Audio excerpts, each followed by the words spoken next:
Welcome back. Continuing from our previous video, surprise flickered across his face as he recognized a child. He questioned internally what a child could be doing in this place. The young girl, spotting him, broke into an immediate smile. She approached him, asking if he was a hunter. Without pausing for confirmation, she instructed him to follow and then darted down the stairs. Junio called out, urging her to wait, wondering how she had identified him as a hunter.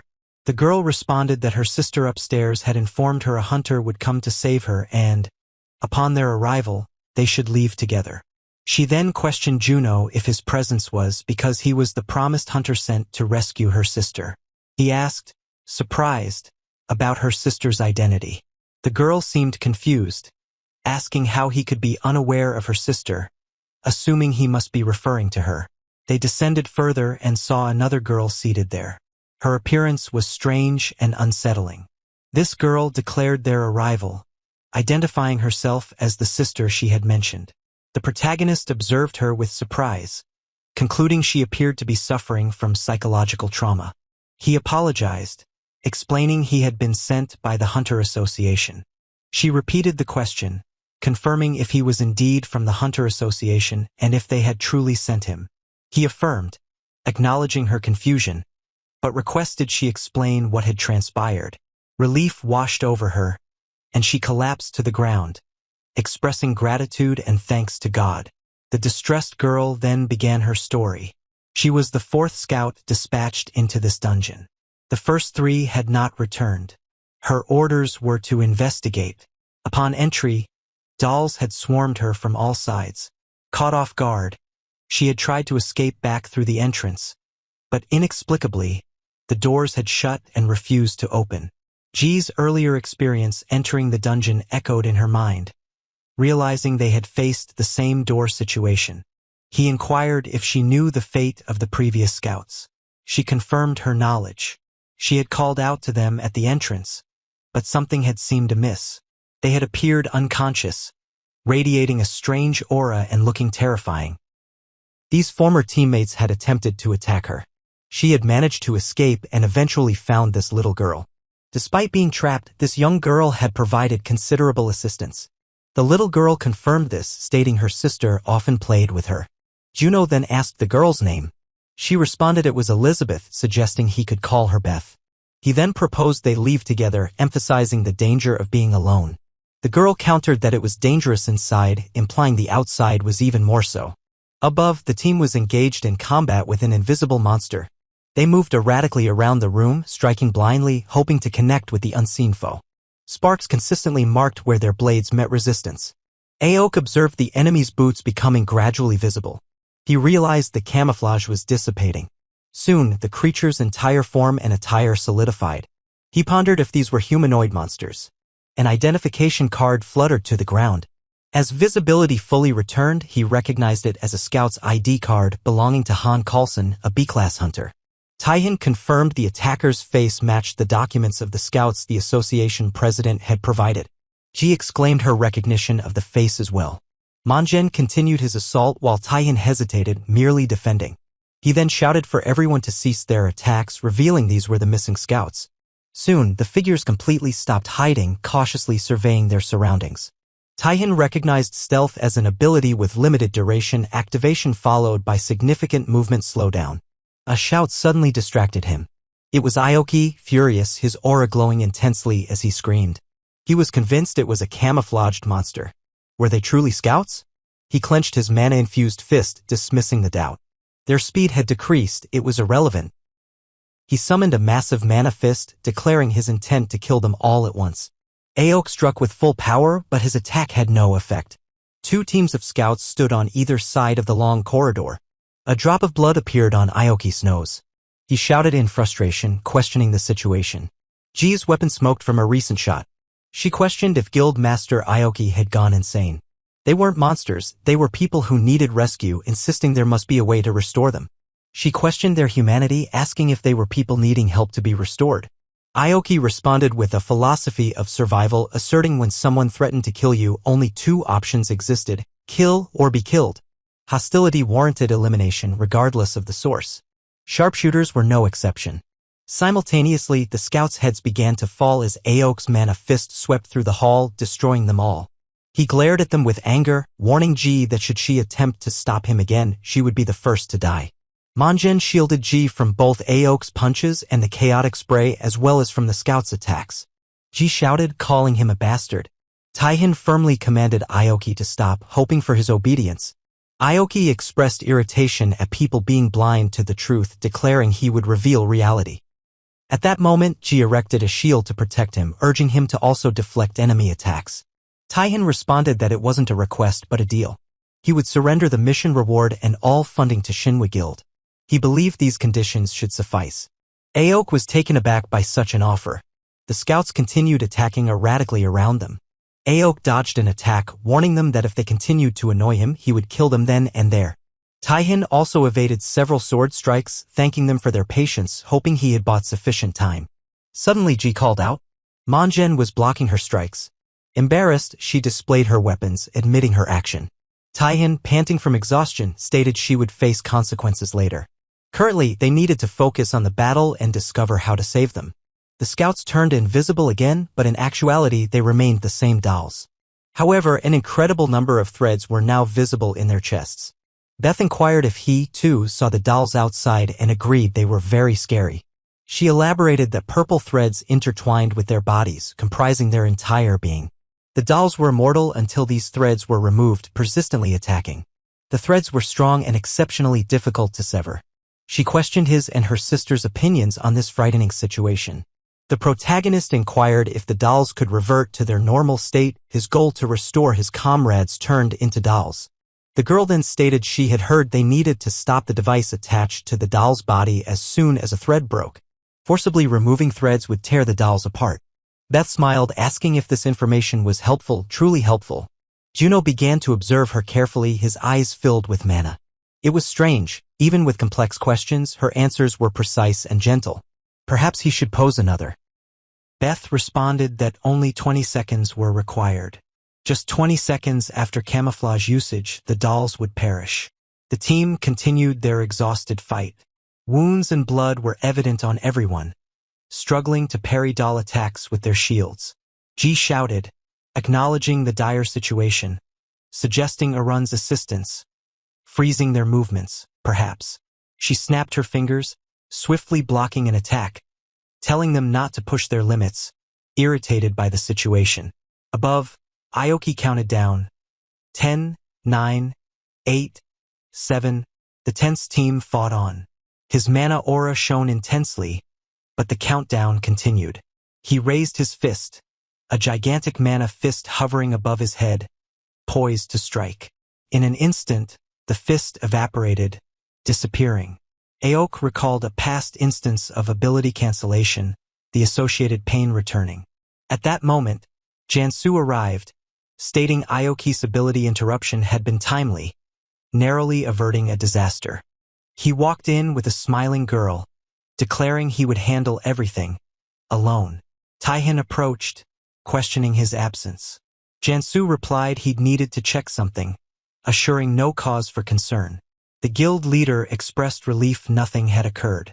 Ji noticed something amiss, turning to see blurred enemy figures. She shouted they were stealthing again. The fighters surged towards the group with incredible mana-enhanced speed. Taihin positioned himself to protect Juno and the frightened Beth, instructing them to remain still. Like bright beams of light, the enemies bypassed the surprised Ji and Manjen, heading directly for the protagonist. Taihin was shocked, realizing they had passed right by him. He shouted to Juno to be careful, but the protagonist was already completely calm, thanks to the infected mana threads.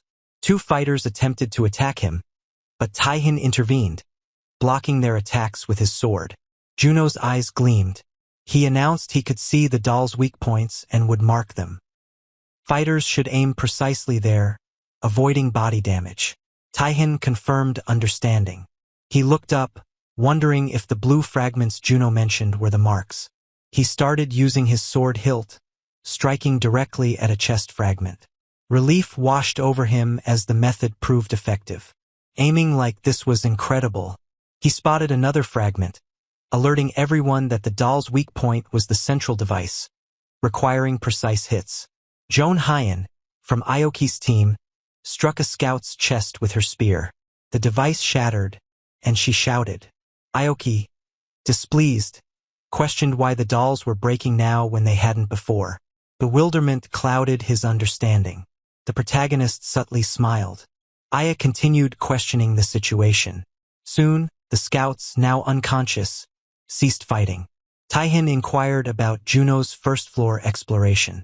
He replied he would explain as it was nothing significant. He had explored alone and stumbled upon a surviving scout in terrible condition.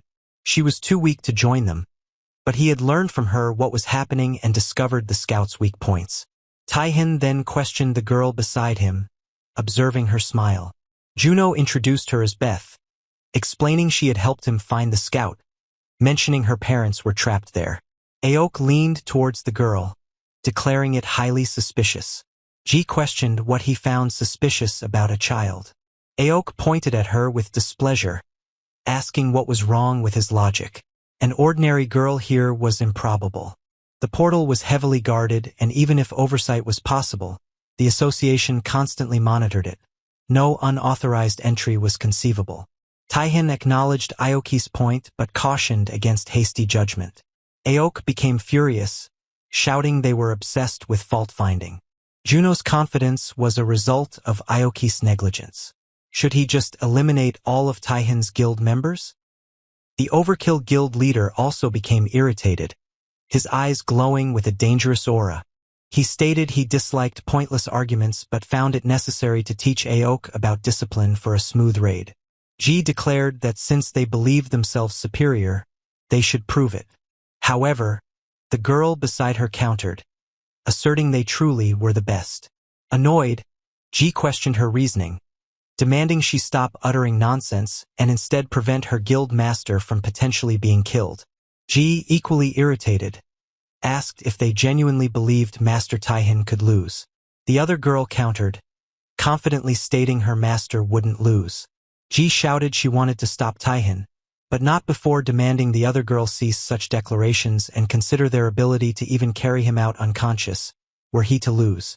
The argument between the two girls escalated, their voices intensifying, their auras glowing menacingly with a toxic hue.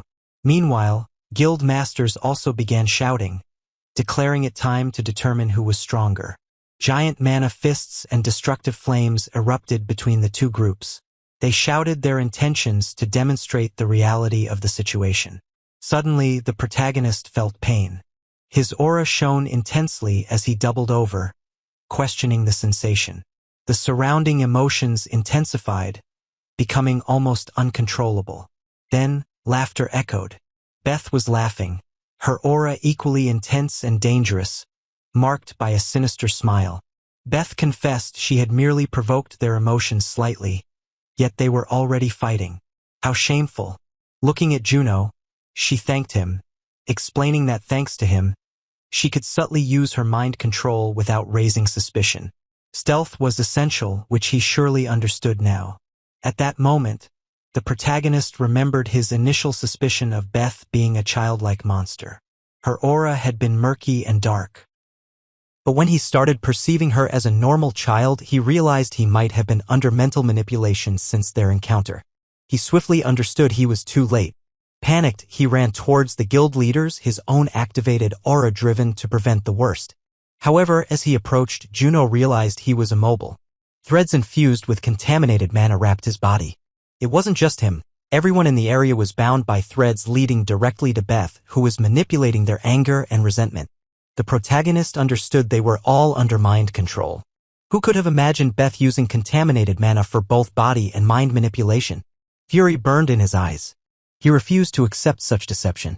Forcing against the threads, Juno activated his passive mana absorption ability. Gradually, the threads began to fade. His aura shone intensely with the contaminated mana he absorbed. Beth had chosen the wrong enemy. Soon, the threads snapped one by one, and the fighters snapped out of their trance. Aoki, confused, questioned what had happened. With a sinister smile, Beth admitted she hadn't expected him to absorb mana, yet found it amusing.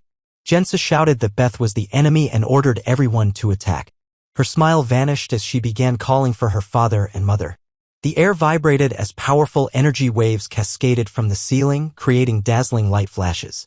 Beth pointed at the fighters, telling two newly manifested individuals that these people were intimidating her, instructing them to punish them. Two imposing and beautiful dolls materialized before the combatants.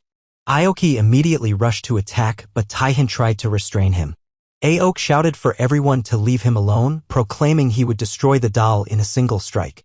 With a snap of her fingers, Beth curtly declared it was time for her brother to appear. At that moment, a controlled Aoki struck one of his own teammates with a powerful punch, sending him crashing into the wall. Taihin shouted, shocked, asking what Aoki was doing. However, Aoki was unresponsive, contaminated mana emanating from him, his mouth filled with threads. Bewilderment gripped Juno. Now it made sense. He had sensed contaminated mana in Aoki's hand earlier. Beth mocked the situation, stating her brother liked hiding behind humble people, but no one ever noticed. Laughing loudly, she provoked them, suggesting they fight one of their own, questioning their next move now that an ally had become a puppet. Taihin, irritated, gripped his sword, declaring he would capture Aoki. The other fighters agreed. The environment echoed with strikes, gunfire, and sword clashes as the confrontation continued. Suddenly, a barrier surrounded Kim Aoki. Rubus was surprised. Ji shouted, questioning what was happening. A guild member explained the barrier was an ability activated automatically when the guild master sensed life-threatening danger. In this state, he became invulnerable and could not be distracted like a storm. This ability could last for hours. He could no longer control Aoki, and at that moment, the brother only wanted to be left alone. Beth, dissatisfied, complained that now one of them couldn't fight, making her brother useless. She declared she only needed to deal with the other three. The fighters positioned themselves in front of Aoki's barrier, preparing for battle. Beth stated it would be better to finish everything quickly. Juno noticed that based on emanating energy, these dolls were far more powerful than the previous ones, comparable to bosses in a difficult dungeon. Fight was inevitable, ignoring these dolls dangerous. Despite a bad feeling, Taihin decided facing them was safer. He instructed Mon-Jen, Ji, and others to focus on the female doll while he dealt with the male doll. Ji, weapons ready, confirmed the order. The father doll attacked first, and Taihin swiftly wielded his sword enveloped in flames to counter. Meanwhile, Aoki remained motionless inside the barrier as if frozen in ice. Rubus, unable to control or free him, was frustrated. The protagonist declared Aoki's invincibility had caused an error in their ability to control puppets. Despite it being the same ability used to turn hunters into puppets, something felt off. Juno recalled Aoki had transformed instantly even after his mana absorption. Before his absorption, Beth had the opportunity to transform them but chose not to. This made the protagonist suspicious. As he was thinking, Ji began fighting the mother doll, firing multiple shots that failed to penetrate the doll's barrier. Beth, watching, smirked with disdain. Juno was confused. Everything seemed like a game to Beth, but something didn't make sense. Why had she revealed herself so obviously? Why lead the group to the Lost Scout and expose other doll weaknesses? After gaining trust, she showed her true face, making everything pointless. Despite much thought, it felt strange, as if she was being forced to fight, a situation that made no sense for someone seeking only internal conflict. The father doll continued its relentless attack. Taihin, dissatisfied with the doll's absurd resilience, wrapped his sword in mana threads and unleashed a powerful strike. He intensified his flames and activated his berserker ability, further increasing weapon power. Meanwhile, Ji, realizing her conventional shots were useless, pulled out a special magazine with mana bullets from her pocket. She prepared her mana pistol, a weapon reserved for critical battles. After concentrating, she fired an extremely powerful enchanted bullet. The projectile pierced through the doll's barrier, causing massive damage, leaving a flaming hole in its chest. Severely wounded, the mother doll collapsed motionless. Shortly after, the father doll also fell. Taihin lowered his flaming sword, taking a deep breath, exhausted from a harder battle than expected. The strangest thing, however, was the dolls had only used physical attacks, no special abilities. Looking around, Taihin realized only one doll remained.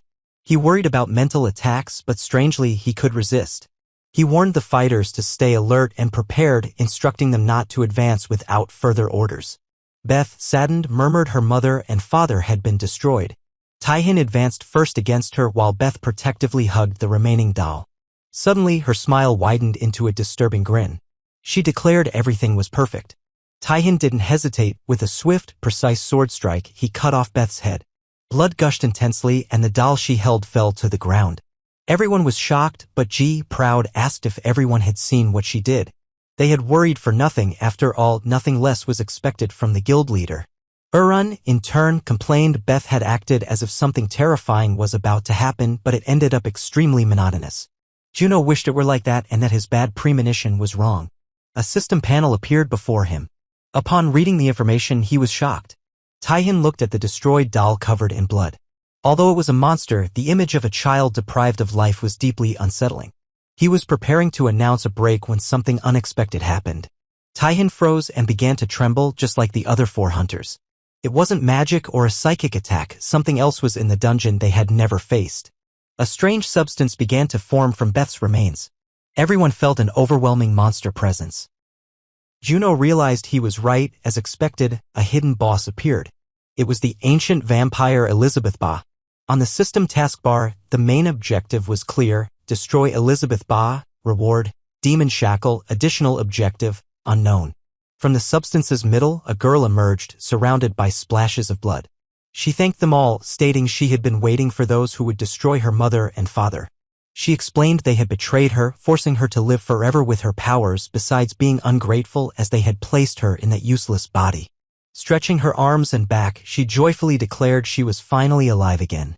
Elizabeth lamented the time spent harboring hatred against them while trapped in such a weak form. Urun called Ji and Mongan, ordering them to prepare for battle, increasing her own mana power. Even knowing her guild leader was talented, facing Elizabeth alone was impossible. Elizabeth watched Taihin prepare his sword, mocking them as adorable rats. Her provocative tone enraged the fighters. She then released a powerful mana flow from her hand's essence strain. The ground soaked with blood, and all fighters began coughing violently, spitting blood. Mongan shouted it was absurd. Urun trembled, blood flowing from her eyes, mouth, and ears. She knew high-ranking undead were masters of absorption magic, but never seen it used at such distance and on so many at once.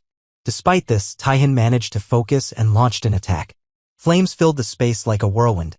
Elizabeth was surprised, admitting even in that state, Taihin could cause trouble, but with full power, it would be different. Elizabeth grabbed his sword, breaking it into pieces with force, declaring he would never defeat her, then struck him. Taihin was sent flying, colliding with the ground, coughing up blood, trembling, and unable to stand. Juno approached, asking what percentage he thought he had used. Confused, Taihin asked what he was talking about. Juno explained as a berserker he had power, but his body couldn't withstand 100% constantly. Killing a Rayon, he seemed to use less than half of his capability, and even less afterward. Taihin confirmed, recalling even the strongest sword Juno made had been destroyed in his current state, unsure if he could unleash power greater than already shown. Jansu extended his hand, asking if Taihin was willing to share his power, knowing it was absurd but insisting. Surprised, Taihin felt energy from Juno's hand, mana, but different. Juno explained it seemed to be a permanent connection between them. He became serious, enveloped in a dark aura, declaring it was time to show their skills. He created demonic armor, the system notifying 100 contaminated mana units consumed. System searched for a suitable demon world weapon. Elizabeth watched surprised. Creation complete, a flaming weapon appeared before Taihin, the demonic sword Leviathan. The protagonist declared for Taihin to take the sword, now it was his turn. The Berserker Guild leader looked fascinated at the sword, realizing something had changed, the man was different. If the sword just had abilities, he'd take it easily, but something felt different about this flaming sword. He extended hands towards it. As soon as he touched it, intense firelight blinded him, a strong wind blew around him. Elizabeth also looked at the massive power explosion, realizing it was a sword with contaminated mana. From energy felt, it must be special fire element ability. She commented contaminated mana and flames made good synergy. The protagonist looked surprised at Elizabeth. Confident in her strength, she prepared to attack. Synergy of mana and flames was good, but not for them as she used blood. She pointed her hands, blood streaming from her feet, downstairs and across the floor, blood territory. When blood reached Juno's feet, he worried, large-scale ability seemingly draining energy. Absorption power not as strong as before, but still versatile. The team already lay powerless. Elizabeth considered them weak playthings, saying pain wouldn't be so bad after a while. Suddenly, Taihin was before her, flaming sword and aura. Elizabeth confused, dissatisfied. Even after activating blood territory, he was still moving. Not precisely moving well, his body not moved by will or consciousness, but by the sword's ability. Strength displayed was much greater than before. She clenched her fist, declaring things were getting fun. Now she had to destroy the puppets. Blood drops flew from Taihin's steps. He rushed towards Elizabeth. Gathering all mana using blood magic once more, she raised hands, 2 giant blood hands rose, thirsty hands. She pointed him forward, massive hands quickly approaching Taihin. Gripping sword tightly, he swung, sending huge flames cutting through the hand. Now even Elizabeth was frightened, questioning what kind of power this was. Immediately, she covered herself with another blood hand shield, declaring herself twice as strong now, but explained he had become even stronger. The protagonist was injured but said he was impressed by this ability. Taihin used his most powerful attack, hitting the vampire directly. The room above and below filled with blood. The guild leader slashed Elizabeth's stomach. She coughed, face contorted in pain. Ji was surprised, realizing Taihin had suppressed so much power, probably unknowingly. Soon, Ruin returned to normal. System-informed main objective achieved, hidden boss ancient vampire Elizabeth Ba defeated. Now lifeless, blood covered on the ground. Suddenly, a small box appeared in Juno's hands, reward item hopefully related to recovery or magic. System-informed Leviathan materialization unlocked. The sword in Taihin's hands began to disappear, registering demonic sword Leviathan. Next time, ability use wouldn't require separate search, simply materialize it. Juno wondered if it was a search function, not understanding its workings, maybe random sword or some logic. When sword disappeared, Taihin didn't understand, feeling unwell, in pain, trembling, asking what was going on. The protagonist approached, telling him not to get up, even if he did, he wouldn't walk. Maybe he'd be fine, but so injured, power level so high, Juno surprised Taihin was still conscious. Looking at the hall, all fighters unconscious. Protagonist said Taihin could rest, no one's life seemed in danger. Elizabeth managed to open eyes. Junio walked towards her. Elizabeth appeared near death. Despite her failing condition, a system message declared her defeated. Junio was confused. He questioned the strange situation. How could defeat be declared while life remained? He then inquired about the history of Elizabeth and the dungeon they were in. Elizabeth began her story. Puppets within were animated by the same corrupted mana source he sensed emanating from her. She explained these puppets, despite being unable to control them, desperately tried to shield her. Elizabeth revealed that the puppets' protective nature stemmed from her being a vital source of power for them. Long ago, she had indulged their every desire. In her solitary life, she was accustomed to slaying enormous, dangerous monsters. This was her norm until one day an unusual incident occurred. She saved a family of 3 rats from drowning. This act, seemingly minor, proved pivotal. A woman approached her and bowed deeply.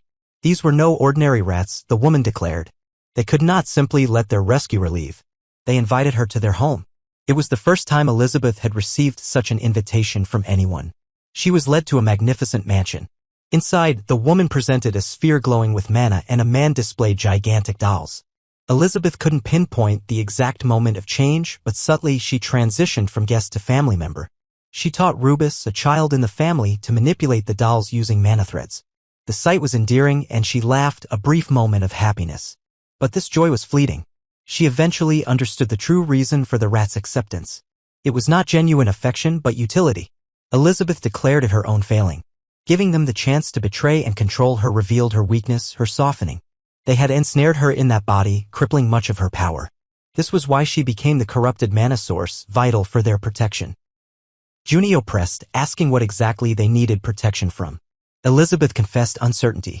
She then asked if he had ever looked out of the mansion's window. The view was of a breathtaking, endless desert stretching in every direction. However, she clarified it was not a real desert but a constructed barrier, a space created to guard their property. Her mother, she was certain, had used her power to fashion this space to shield them from monsters lurking beyond a rift. As Elizabeth spoke these words, Junio visibly shuddered. She noticed his reaction, realizing he too had been affected by the rifts. This was how he had arrived in this place. Their worlds, she realized, had been impacted by the same calamitous events, the rifts tearing through the sky, the surge of awakening mana, the sudden appearance of portals. Monsters poured through these gateways, creatures far more savage, especially cruel to beings like vampires. Junio, now intensely interested, questioned how her world had confronted the portals, about the world's end, about how many years had passed since these events. Elizabeth was surprised they also called it a disaster. That was the conclusion, even though she had been trapped and unable to witness it directly. After her imprisonment in that doll-like body, terrible times descended upon her. Motionless, she was trapped while her world crumbled and the mansion became isolated. Only recently had movement returned, the lock on her prison inexplicably opened. Since then, this encounter had unfolded before her eyes. Elizabeth glanced at a system panel. A hidden task was displayed: repel the uninvited guests from another world. The objective: repel 100 such guests. The reward: liberation of the abandoned world. Junio was visibly shocked by the system window. It confirmed his suspicion, she too was a player. Elizabeth saw the recognition on his face, the unspoken questions. She apologized, unable to answer them. Her body began to crumble like a stone statue dissolving. Death was near, she stated, but in a way it was a welcome release. Junio grew anxious. This was dire. Her body was collapsing. He remembered the reward, the item Demon Shackle, now available. With shining mana, he opened the box and smiled. Elizabeth sensed something. Her eyes widened as Junio swiftly seized her neck. An intense glow radiated from him. Gradually, the cracks spreading across her body began to mend. She asked what he had done. System information appeared, detailing the Demon Shackle, a forced confinement item usable on critically defeated monsters. He stated this was not chance. He could have saved it, but he had a personal motivation. The system confirmed successful equipping. The monster would exit the critical state. A blinding light erupted. Rules flashed. The monster would obey the player who used the item, becoming a familiar. Junio mused that he had seen many players with familiars, but never one like this, where the familiar was also a player. That's all for today. Please support this channel by giving it a like, subscribe for more content, and share your thoughts in the comments. I'm already working on the next video, so stay tuned.